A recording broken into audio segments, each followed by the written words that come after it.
Hi there, welcome back, and thank you for tuning in. So, it's an awesome, beautiful sunny day in Johannesburg, South Africa, and I want to start by what we normally do, take a huge deep breath and just make sure that we get into a deeper, calmer state of mind. And I want you to mentally repeat after me as you take the breath. Every day, in every way, I get even better and better. Every day, in every way, I get even better and better. And one more deep breath, and one more mental remembrance, an expression saying, every day, in every way, I get even better and better. See how resourceful you feel. See how energized you feel. See how calm you feel. See how you got into a deeper, calmer state of mind and body. So, welcome back and hi there. So, I normally kind of lift the video scene and put on my iPad and decide what I'm going to speak about. Today, I must tell you, it's a little different. I've just come back from an amazing conversation chat with a client of mine who has been on a journey with me on this journey of transformation over the last 2 or 3 months. And it's been an amazing breakthrough. She has become so insightful. You know, I haven't done anything that she already hadn't possessed within herself. I simply have the tools and the techniques to elevate her and help herself achieve all the dreams, all the aspirations she so desires. You know, as I mentioned before and I mentioned again, whatever dreams you have, whatever daydreams you have, whatever night dreams you have, whatever air bubbles you have around you, and you're trying to grasp at them, they are achievable, they are graspable. You can turn these dreams into realities. You also simply need to identify one thing. These dreams are an intuitive message. These dreams are an intuitive energy that have come through you and trying to enlighten you, trying to give you an indication of what you're capable of the potential that resides within you. And it wants you to unleash this potential. And simply what we do through our coaching practice is we reinstate and re-ensure that belief system. We recalibrate the internal conditioning and we make sure that we remove all the limitations through the sum total of all your experiences and get you to identify and become the best version of who you were meant to be and of who you are. So, having a cup of green tea with her, she and I had a discussion that was really off the record, but of course very pertinent to everything because she's so more enlightened and awakened to all the conversations we have and all the messages that she receives. And we were having this discussion and she stood there and went, wow, Khalid, wow, that is awesome. That is so informative. That is so transformative. Have you shared this on YouTube? Have you shared this with other people? So I said, I've just kind of got this understanding myself and this deeper understanding and education and messages that came to me through the universe, through sources unknown to me and through ways unimaginable to me. And she said, well, do me one favor. The moment you have a chance, would you share this? And here I am. So thanks to her and thanks to you for listening.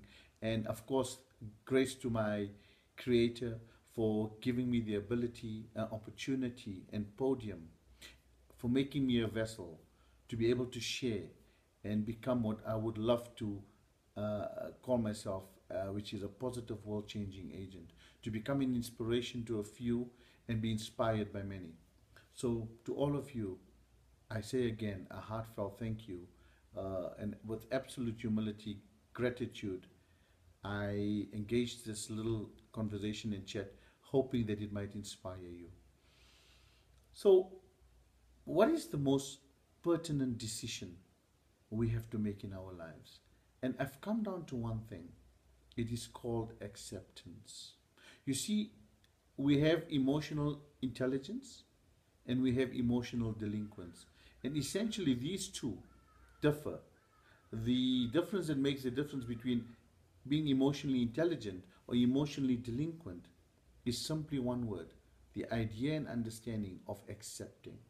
When we accept certain events in our lives that they've come for us, it's happening for us, not to us. That is the only time when we can accept and we can evolve negative emotions, negative beliefs into positive emotions and positive beliefs. Let me explain to you a little further.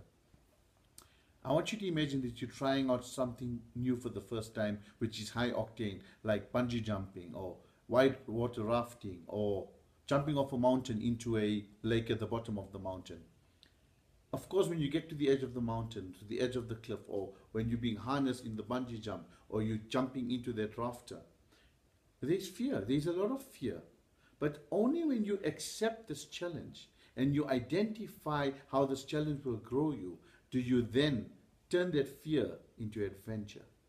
So it's only after you jump, after you've broken through that fear and you've jumped down that bungee jump and you've felt the exhilaration and the 100% adrenaline of that event, and when you come back up, do you then recognize this event as an adventure?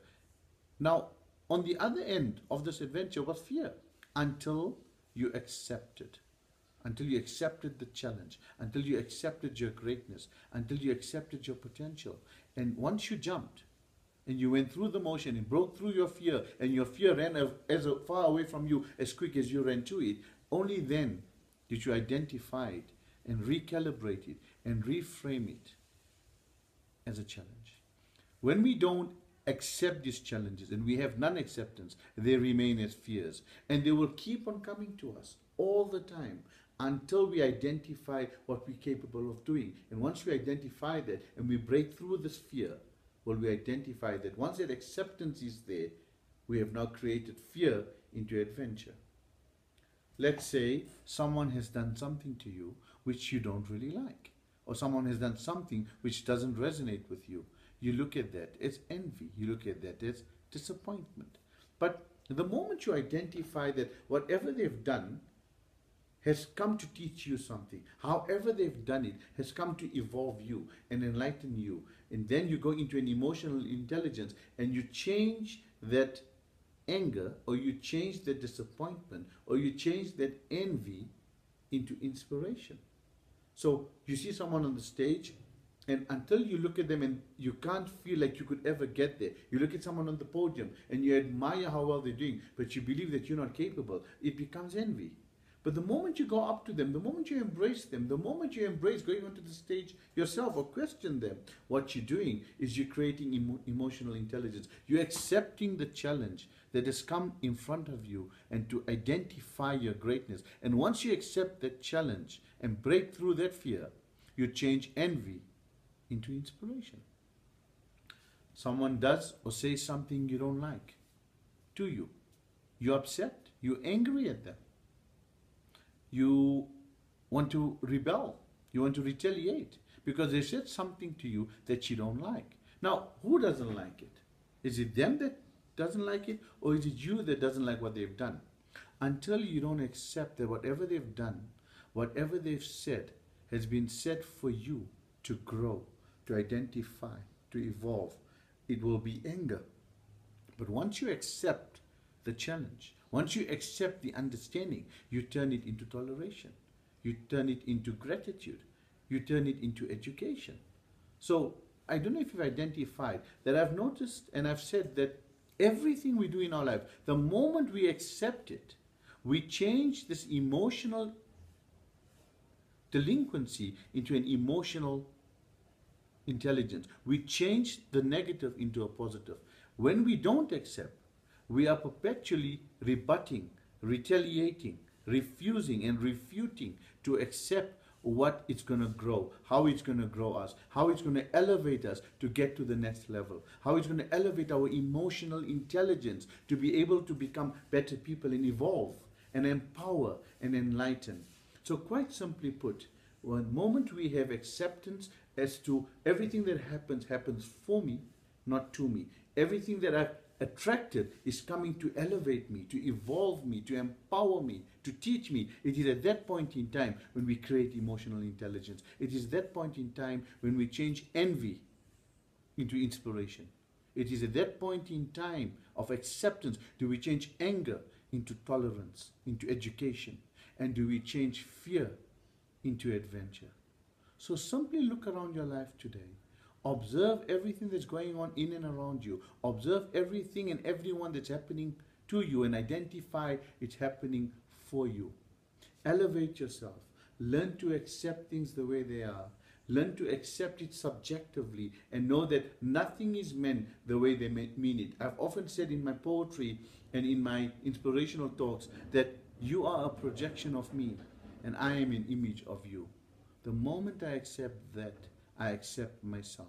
The moment I accept myself, I accept my potential. The moment I accept my potential, I accept my passion. The moment I accept my passion, I accept my purpose. The moment I accept my purpose, I accept my peace and my contentment. So all I want you to do today is to introspect, recognize, reconcile everything that's happening around you from a form of acceptance and turn all of those negative feelings and emotions into positive educational feelings and emotions. Simply, when I accept, I turn my emotional delinquents into my emotional intelligence. I hope this was useful and I hope you got the message and I hope you can accept this for what it's worth. It's just merely a sharing of my inspiration and my understanding. Thank you again for tuning in. I can't wait to tune in again with you and to elevate you and to inspire me and to activate and actualize my role as a positive world changing agent. Thank you again. Love and light.